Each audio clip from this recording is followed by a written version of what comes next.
thank Congress for working with the Executive Department in enhancing capabilities of the AFP and PNP through our modernization program.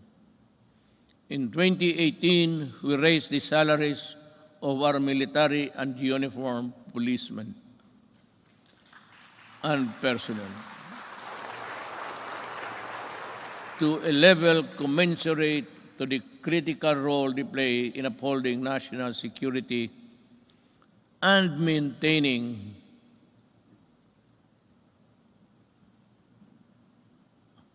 order. I am asking Congress to pass a unified system of separation, retirement, and pension of military and uniformed personnel to maintain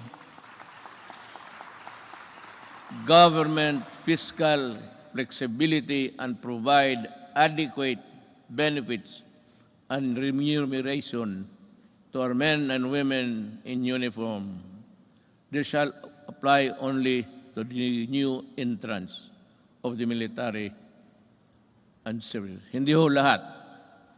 It cannot be that we have to pay so many, even the salaries of the retired. They get a chunk of the big budget. And if we include the new entrants, the funds available for them would not be enough. It is also high time for us to pass a law providing free legal assistance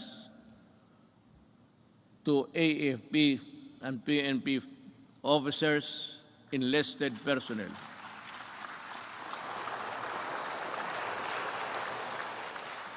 to help them from charges arising from incidents related to the performance of official duty. The continuous upgrading of our defense capability shall ensure that we shall uphold our territorial integrity and sovereignty from external and security threats. Among the new additions